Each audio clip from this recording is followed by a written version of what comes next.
Hi everyone, hope everyone's well. Sabine and I are going to cook risotto. Well, I'm going to observe. I will hold my hands up to that, and Sabine is going to do all the cooking today. But she has discovered lots of things about how eating the right things can really help us keep us in a happy space, keep our energy levels up, which is just so important when we are grieving, when we're suffering from loss, etc. And we need to maintain our health. And so I'm going to pass you to the expert, because I am not the expert. I am just the observer. I will just chip in with lots of questions about, so what do I do next then? So, but yeah, over to you, Sabine. Thank you very much, Laura. So welcome everybody to today's cooking session. We're going to try and prepare a risotto. Now, risotto was always one thing that I scared away from, because I always found it much too complicated. And now I'm thinking, why? You know, it's one of the easiest dishes you can prepare. So, and I want to share this with you, you know, just how easy it is. And, you know, if anybody has watched my green stir fry from last week, we're going to start exactly the same way with some beneficial oil, which can be ghee or olive oil or coconut oil, odourless or not odourless. And then we're going to fry some spices, some aromatic spices. So if you want to grab a spoon for the beneficial oil, if you use ghee or coconut oil, if you use olive oil, of course, you don't need a spoon. So you can make this as Italian as you like. If you use olive oil, that's of course more Italian, and I give it just a bit of a more Indian flavor. So ghee is clarified butter, and it's got a lot of beneficial properties. So I'm using sort of 1 tablespoon. Gives it a lovely flavor. I'm going to turn on the heating. Sabine, when you say clarified, what do you mean by that? Okay, I'm going to switch this off for a minute. We don't want you to go up in flames. No. But when you say clarified, clarified butter means you put butter in a pan, and then and then all the impurities, all the fat solids and the casein and the lactose in the milk will evaporate out. So and that's important for what reason? Who's got a food allergy, or you know, because food allergies are actually reactions to protein, and the casein is a protein in milk or in butter. So the lower the casein content is, the less you respond to ghee. So ghee is very medicinal, so it's got health benefits, and some people still react to it because they've got a lot of food allergies and intolerances going on. I have a client like this, and she can't have ghee because even though it's clarified, there's still a little bit of casein in it. So she reacts to it. So, but it's lower than in butter. Okay. So it's the, sort of effectively the purest that one can get to. Okay. And ghee has some beneficial properties if you don't have, you know, these reactions to the little casein that's still left. It's so beneficial for our gut bacteria because it contains butyrate, and that's fuel for them. So it makes them proliferate and keep our gut lining intact, and they repair the gut cells in the lining all the time. And that's such an important barrier, because that means that they are actually boosting our immune system, because the things that we don't want to get into the body stay in the gut, because the gut is not absolutely. It's just like a way through our body, but it's not. It needs some momentum. Yes, but actually, you know, like the gut is just a tube from the mouth to the anus. We put the food in, and then broken down and the nutrients absorbed through the gut lining, and that's when it enters the body.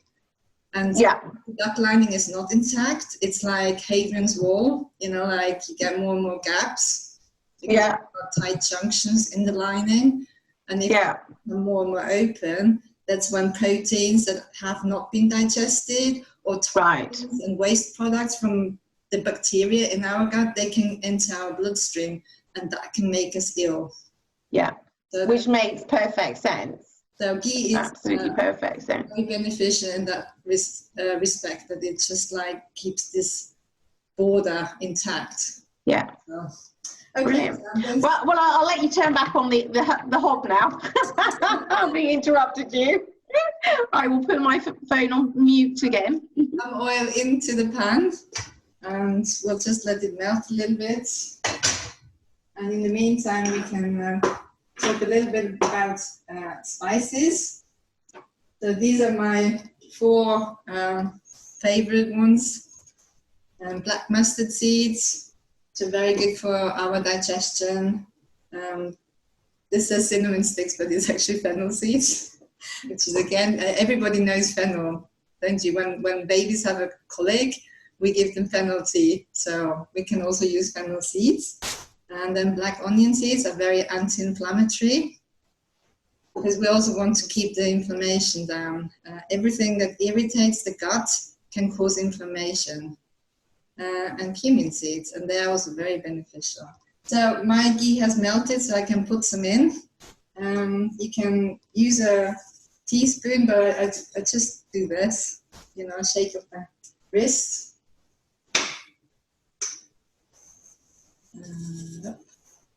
Try not to get too much in. If it happens, it happens. And actually with the risotto, we want to put more spices in, because it's just because of the rice. The rice is soaking up so much of the flavors. So we actually need to put more flavor in. Otherwise it's still bland at the end of it. So I put like this in, but you can put a little bit more in actually for the risotto. So I'm going to add some more cumin seeds, and some more black onion seeds. Right, okay. So this is the first step. You just roast some of the aromatic spices for about a minute.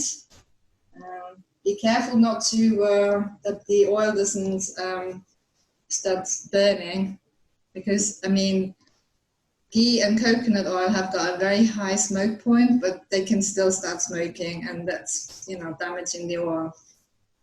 So, and then I would usually cut an onion, right? But today I'm not going to cut an onion, but I'm going to show you, you know, that you have a lot of choice in terms of onion.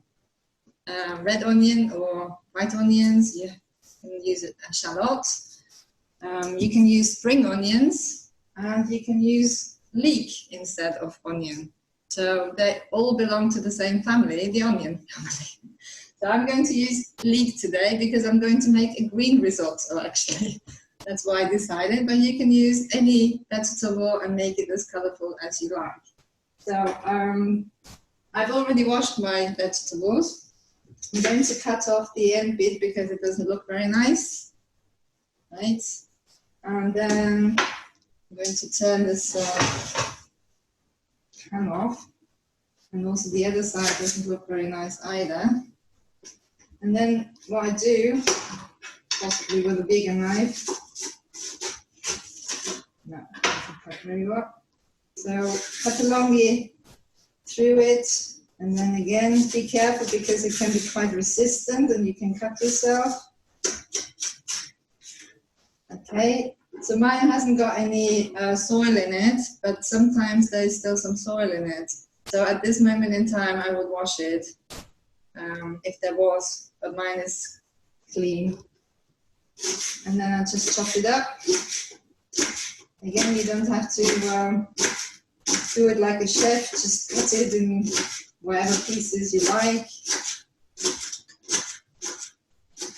Careful for your fingers. Okay, and then check it in the pan.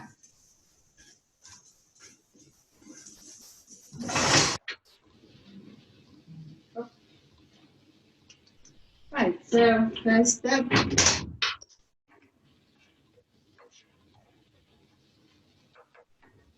Nice color.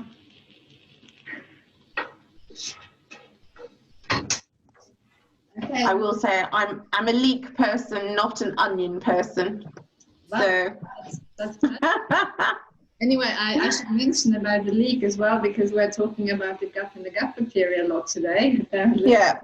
Leek is one of their favorite types of fuel because it's one of the best prebiotic food. Okay. Prebiotics I mentioned last week is fuel for the gut bacteria.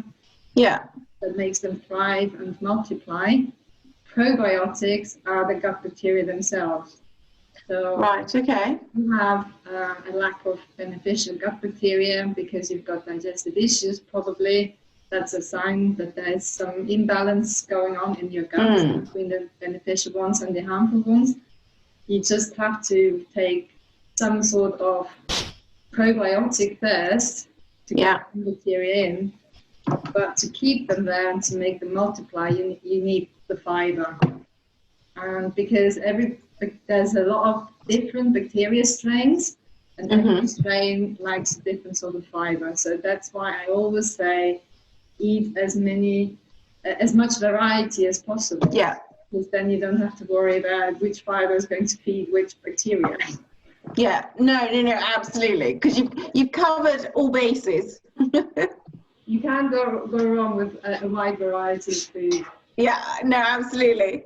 Yeah, throw everything at it and something will work.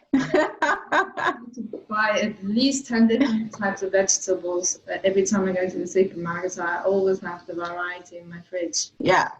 Okay, so the next thing I usually do, so first, some sort of onion, garlic. Last time as well, garlic was the Romans' antibiotic. So they didn't have an antibiotic, and what did they use? Garlic. You can actually ferment garlic, and then it's even more beneficial. Ferment garlic? Yeah, and it becomes black. So wow. Anytime you ferment things, you actually create some probiotic. The ferment contains probiotic bacteria. Yeah. So, right, let's peel the garlic.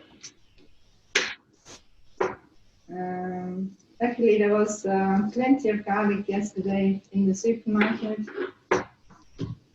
So there's no lack of garlic yet. And if you want the whole benefit of the garlic, you actually leave it, you crush it, and then you leave it standing for about 12 minutes. And then the beneficial substance in the garlic can come out. I think it's allicin. I'm going to put it in now. So usually, peel it first, crush it, leave it standing for 12 minutes to get the full benefit of the garlic. Yeah.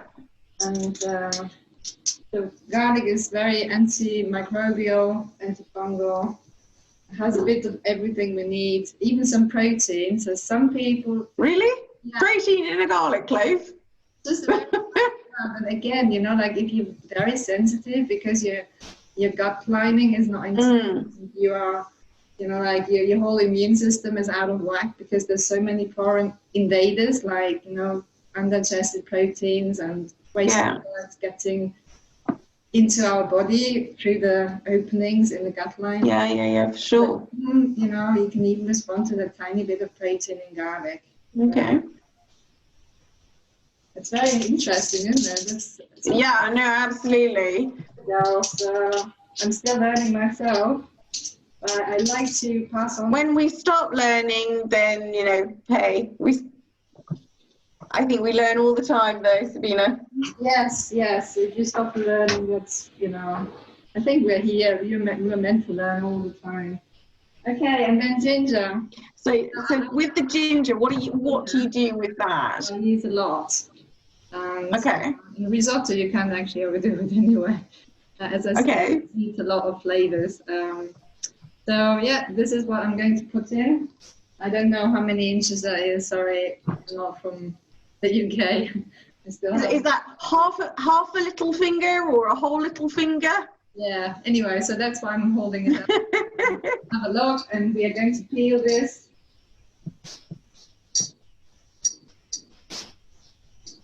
Right. And cut off the lots of nice bits.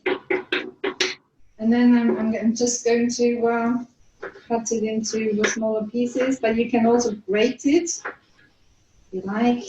Makes it a bit easier.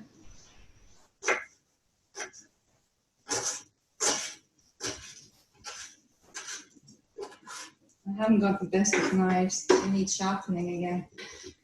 Right, and then again we're putting this in the pan. Right, a bit.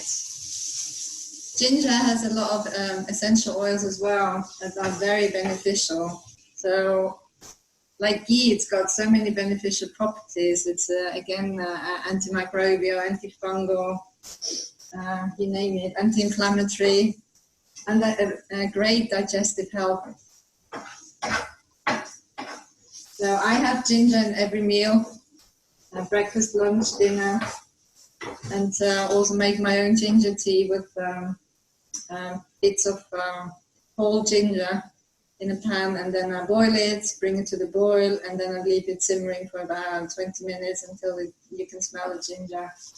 Add some raw honey and some lemon juice, and it's gorgeous. Even my husband, he didn't like it at the beginning, but then he like drinking it every day. So, right, so we have the basics.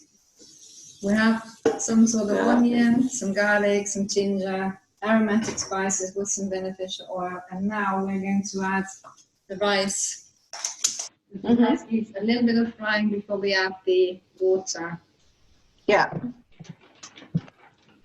So you can measure it. I don't usually measure it. I usually just do this again. just throw it all in. So I'm going to try to measure it today for the viewers. So I have this sort of cup, and I fill it up sort of halfway. Again, it's, you know, give and take. And then I just put it into the pan. And I'm going to show you two alternatives for risotto rice, which also work really well. And this is, I think, pearl barley. Yeah. You can't probably see what it is, but how it looks like. That's pearl barley. Yeah. This is buckwheat. Buckwheat, did you say? Full grains of buckwheat would also. And you do it the same way. Just fry it in the pan a little bit before you put in the water. Okay, so stir it around. Okay, so the rice kernels can soak up a little bit of the oil. Yeah. So you get oil coating on the rice, and I've already boiled some oil, some water, and I usually take. If I put in some bouillon, I'm going to do it with bouillon today. Usually I don't, but today to make it a little bit more general, I'm going to do that. So I'm going to take some of this bouillon powder. Unfortunately, most bouillon powders, they contain some sort of sugar, and that's why I usually don't take it. I still haven't found one. I mean, this is supposed to be organic, and it still has got maltodextrin, which is a sugar, and it also has yeast in it. And some people, they've got too much yeast going on. Candida is a sign of too much yeast in our gut. So maybe they. And bouillon, Sabine, is effectively what, a stock or as such, a vegetable stock. Yeah, but most vegetable stocks, unless they're organic and from a health food store, they contain some sort of sugar. So Yeah. anything that ends on an O's, well, most things that end on an O's is a sign that it's a sugar, dextrose, Right. fructose, and malted dextrin is also one. Syrup is a form of sugar. So yeah. Well, I can also make it without bouillon, actually. So what I do is, usually I don't use a measuring jug either. I just... So we feel very privileged that you've got the measuring jug out then. Okay, so if you use bouillon, you can add a tablespoon, and you would put it in here now. I've decided to not use bouillon. And then you just put the water in, and then you bring it to the boil.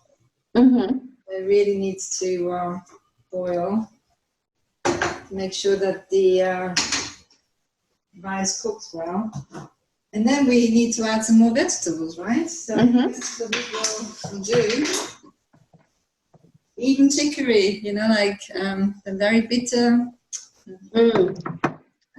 I love chicory. This is chicory, and it's very bitter usually. But what you have to do is cut off the ending. The end, excuse my English. And then just last time I made a risotto with pearl barley and chicory, and because I usually add some sort of goat's cheese at the end. That's my flavor, so I don't need the bouillon powder. Yeah, I'm with you. Okay, so my risotto is now boiling. No, I love chicory actually, so you don't get it very often. I love chicory. You don't get it very often in supermarkets around here. You can still find it in the supermarket now because nobody. Well, yeah, it's the one that no one else picks up, isn't it? This fennel bulb. Nobody buys it. There's always yeah, absolutely. Even this you can eat. The Greek on Crete, when I went on our honeymoon, we were invited by a Greek guy into his house actually on a walk.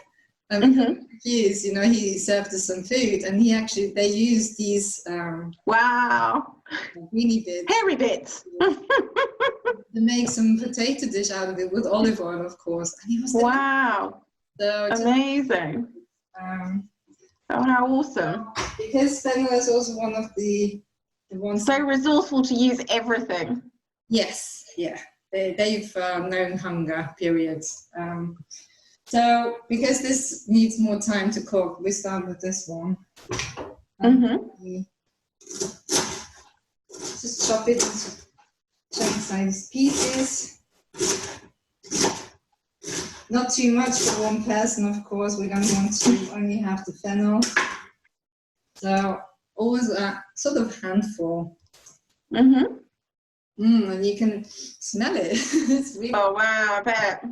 Yeah. But fennel was one of the things, and chicory, I didn't know what to cook with it. I really had no clue.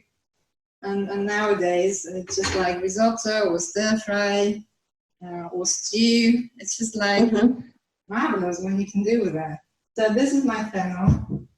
And then I've got the next part of it is, maybe not this one, green beans. Just normal ones.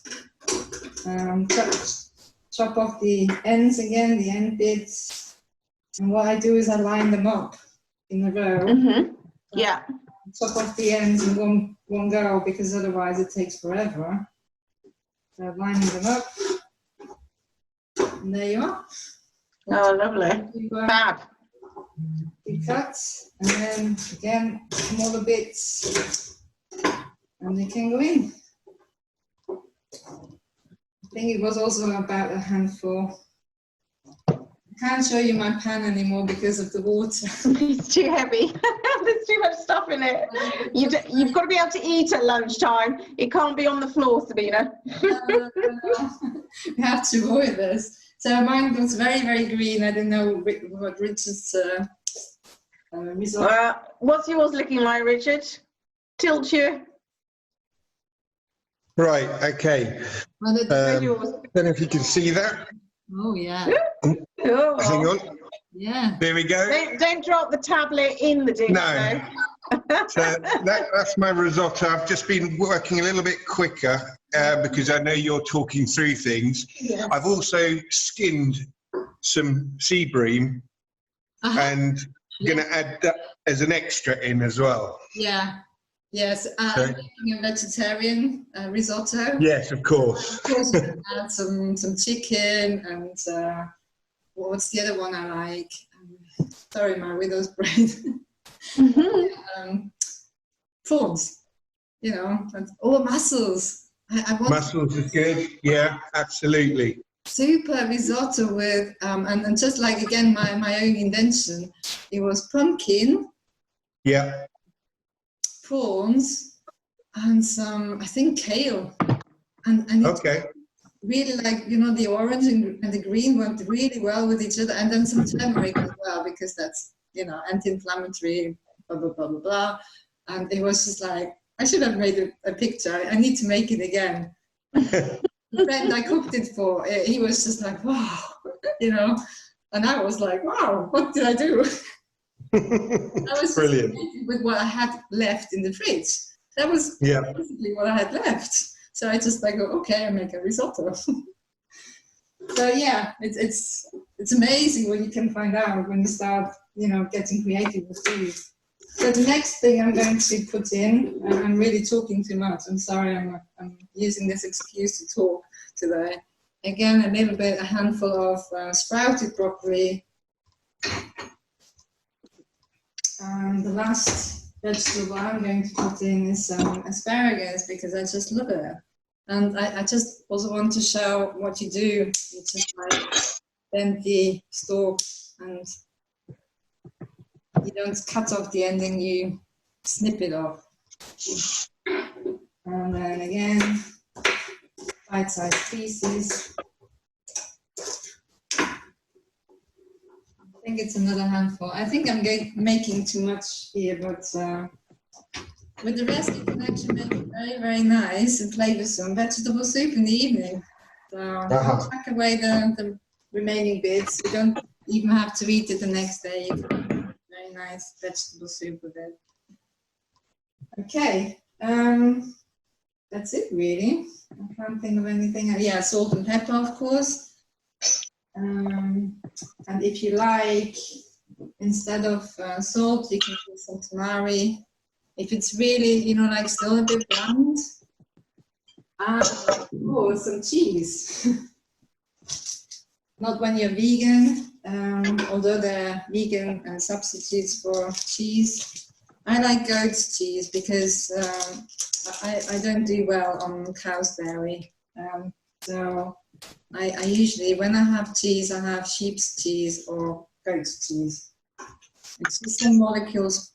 I don't know. There is some reason why some people can not tolerate cow's dairy so well, but do better on goat's and sheep's cheese.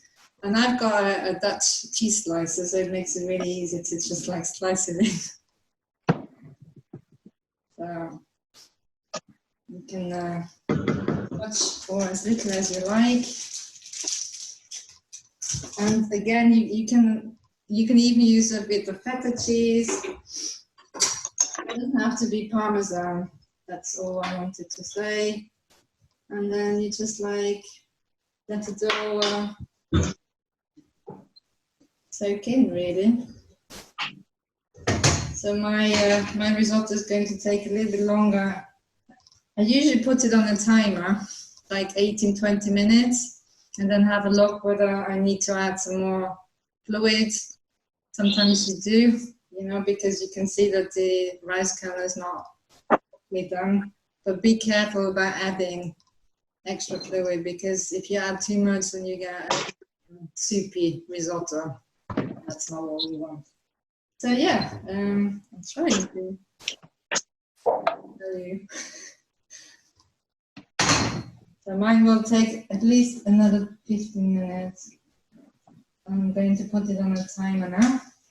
Right, any questions?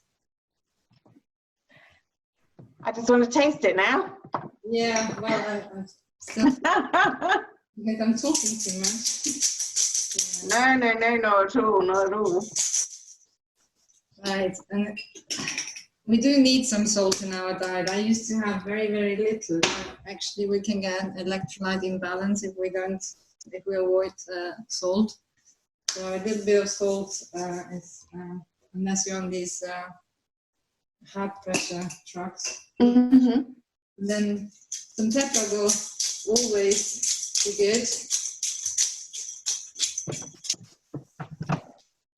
And again, it's according. Sorry, I might have missed it, Sabina. How long do you now have to allow this to sort of kind of do its stuff? How long this will have to simmer away? Mm. I've just Yeah. put mine on 15 minutes. I think it will be ready in 15. Mm-hmm. They usually take about 20 minutes, give and take. Can take up to half an hour. It depends on how much fluid. Yeah. And you're putting the rice directly into pan. You don't need to soak it, do anything to it beforehand. I don't, because I roast it. So, but you. Yeah. Oh right. Okay. You can clean it. Yeah. Been thinking about it, but I normally don't do it. So I probably because I forget. Normally you would, wash the rice a little bit. But actually, so I just wondered whether you actually soaked it. You know how, like with some things, you do soak it in order that it sort of plumps up and it's absorbing so it's ready, almost like a sponge that is ready to absorb it. When you put it in a dish, I just wondered whether there's washing and then there is soaking it ready to like put it in something. So I just wondered whether you did that instead. Instead of roasting it, you mean? Well, so you roast the risotto as you're doing now. Yeah. But have you ever done it literally soaking the rice? Oh, never. No. I'm not I've never cooked a risotto, so you are teaching a newbie on making a risotto, because I've never done one before. But I think usually you wash the rice, but I haven't heard of risotto rice to have to be washed. So I don't do it. No, as I say, it's purely me and my ignorance over never cooking a risotto, so I was curious. No, but I have no idea. I haven't actually put it in anything. We could actually make this experiment. We could put some rice in some water.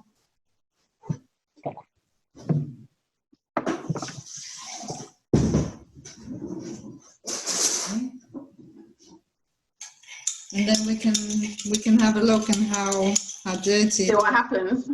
Yeah. So I guess I could do with some washing beforehand. Interesting, isn't it? Yeah, no, absolutely. What do we think that is? I'm not sure. Yeah. Curious. Probably advisable, but if you're not going to die. Well, you'll be evaporated. Look, you're looking exceptionally healthy, so it can't have done you any harm. No, and I think we get so many toxins and waste from other sources. But it's something to be aware of.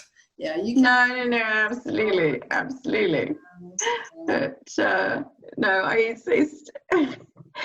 you just don't think of these things, so you just assume it's all, well, I pick it off the shelf and this is what I do. You just chuck it in and you just do something, you don't. Of course.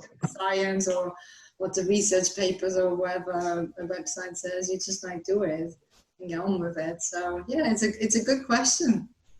No, we just don't. I suppose you don't think about it, and the only reason it kind of crossed into my mind is that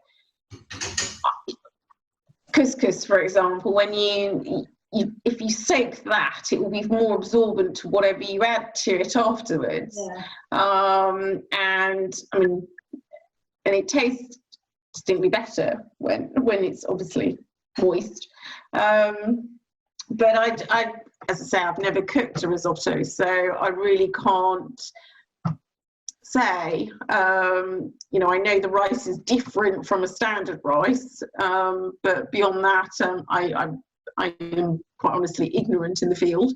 But yeah, no, it's really interesting. I think I mean, as we said before, I find the whole thing around the foods that are anti-inflammatory, antibiotics, it's like, it's so useful to know these things, because at the end of the day, we can take as many tablets in the world, but actually, if we can be nurturing ourselves from the inside out, then, you know, we have got so much greater chance of remaining in a healthy space.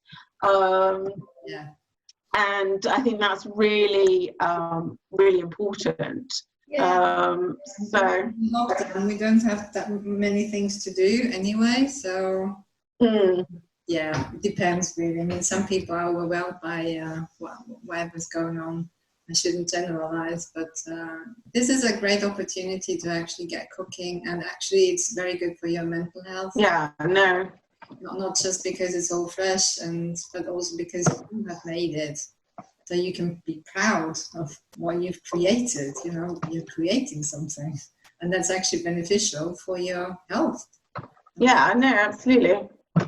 It's amazing, the feeling and the satisfaction of being able to boost your own health by just simply cooking. I do definitely. I mean, I definitely think that when I eat, you know, certain things. I mean, it's like when, I don't know, what is it about when you go on a holiday and you have amazingly fresh fruit and vegetables and salads and stuff, and you just feel so much better. Yet when you kind of try to do the same, when you know, you kind of like putting all this other stuff in your body here, it just is so different. And I think it is about the freshness of the stuff that we're eating, the availability of what we're eating and what we choose to eat. We all too often are presented with stuff that also might be nice to eat it, but not necessarily nice to our insides. Yeah.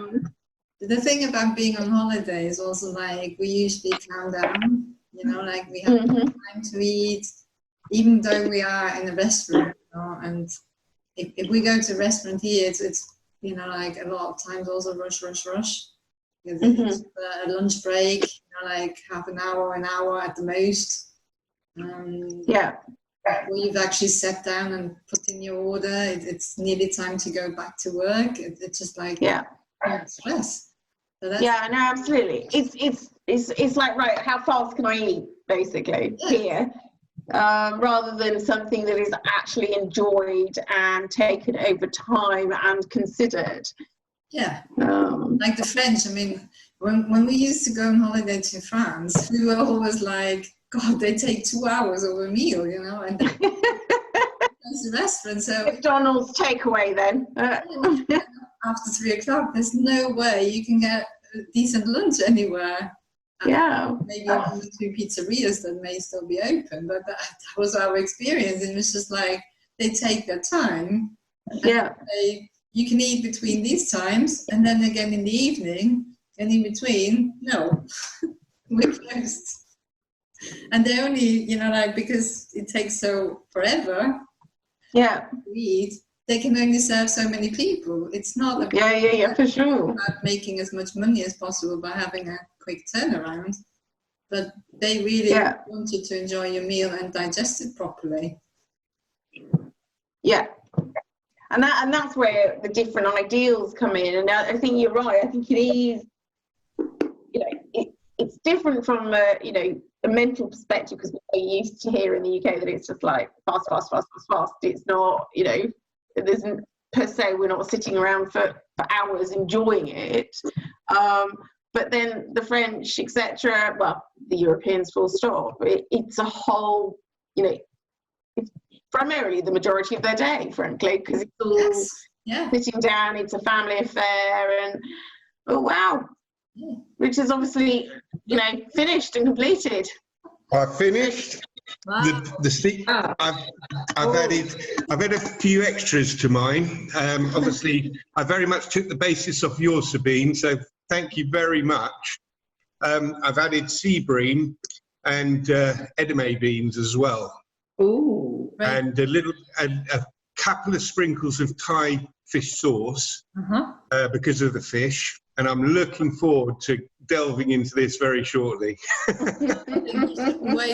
hope you're going to share it with Laura. Absolutely. There's still some more in the pot. Good. So you can either eat it in the evening as it is, or you can turn it into a soup. The smell is amazing.